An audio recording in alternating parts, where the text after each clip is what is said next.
ನಮಸ್ಕಾರ ಗಾಯ್ಸ್.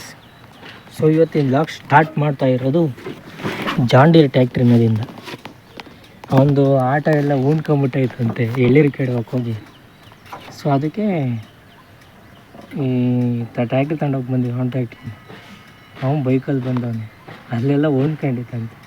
ಈಗ ಹೋಗಿ ಎತ್ತಬೇಕು ಟ್ಯಾಕ್ಟ್ರಲ್ಲಿ ಹೋಗ್ಬೇಕು ಗಾಯ್ಸ್. ನೋಡಿ ಕೀ ತಗೊಂಬರಕ್ಕೆ ಮನೆಗೆ ಟ್ರಾಲಿ ಬಿಟ್ಬಿಟ್ಟು ಅದೇನೋ ಹೋಯ್ತಂತೆ, ಅದು ವೆಲ್ಡಿಂಗ್ ಮಾಡ್ಸೋಕ್ಕೆ ಇಂಜಿನ್ ತಗೊಂಡು ಹೋಗೋದು ಎಳಿಯೋಕ್ಕೆ ಗಾಡಿ ತಗೊಂಡು.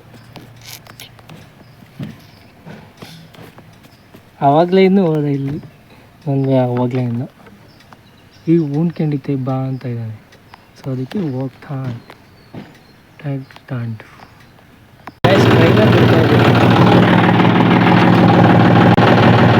ಟ್ರೈಲರ್ ಬಿಡ್ತಾ ಇದ್ದೀವಿ.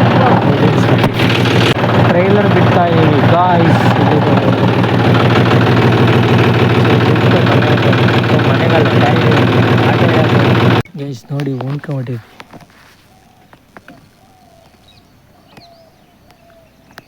ಉಣ್ಕೊಂಡೈತೆ ಇಲ್ಲಿ ಮುಂದೆ ಚಕ್ರ.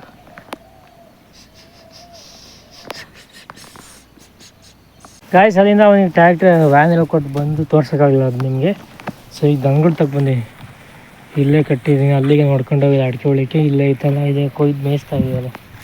ಟೊಮೊಟೊ ಹಣ್ಣು ತಿನ್ನಲಿ ಅಂತ ಬಿದ್ದಿದ್ದು ನೋಡಿ. ಟೊಮೊಟೊ ಹಣ್ಣು ನೀವು ತಿನ್ನಬೇಕಲ್ಲ ಗೈಸ್. ನೆಕ್ಸ್ಟ್ ರಾಗಿ ಹಾಕ್ತೀವಲ್ಲ, ರಾಗಿ ಹುಟ್ಟುಬಿಡ್ತಾವೆ ಒಳಗಡೆ, ಅದಕ್ಕೆ ತಿನ್ನಿಸ್ಬಿಟ್ಟು ಇನ್ನೂ ಬ್ಯಾಸೆ ಹೊಡೆದ್ರೆ ರಾಗಿ ಹಾಕೋಕ್ಕೆ ಅನುಕೂಲ ಆಗುತ್ತೆ. ಅದಕ್ಕೆ ತಿನ್ನಿಸ್ತಾ ಓಯ್ನಾಗಿ ಒಣಗಬೇಕು ಪೂರ್ತಿ, ಬೀಜ ಬಿಡಬಾರ್ದು, ಒಣಗಬೇಕಿದ್ದೆಲ್ಲ ಮತ್ತೆ ಹುಟ್ಟಬಾರ್ದು ಥರ ಬ್ಯಾಸೆ ಹೊಡಿಬೇಕು. ಕಟ್ಟಿದೆ ನಾನು ದನಗಳ ಮೇಲೆ ಗಾಯ್ಸ್. ಈಗ ದನಗಳು ಹಿಡ್ಕೊಂಡಾಯ್ತು, ಮಳೆ ಬರೋಂಗಾಗೈತೆ. ಈಗ ಹೋಗ್ಬೇಕು ಗಾಯ್ಸ್ ಮನೆಗೆ. ಮಳೆ ಬರೋಂಗಾಯ್ತು, ದನಗಳು ಕಟ್ಕೊಂಡಿದ್ದೀನಿ, ಮೇಯ್ದವೆ ಚೆನ್ನಾಗಿ. ಇವತ್ತು ಮಳೆ ಬರೋಂಗೈತೆ ನೋಡ್ರಿ, ಪೂರ್ತಿ ಎಲ್ಲ ಮೋಡಾಗೈತೆ, ಮಳೆ ಬರೋಂಗೈತೆ. ಈಗ ಹೋಗಿ ಮನೆ ಸೇರ್ಕೋಬೇಕು ಬೇಗ, ಮಳೆ ಬರೋಕ್ಕಿಂತ ಮುಂಚೆ.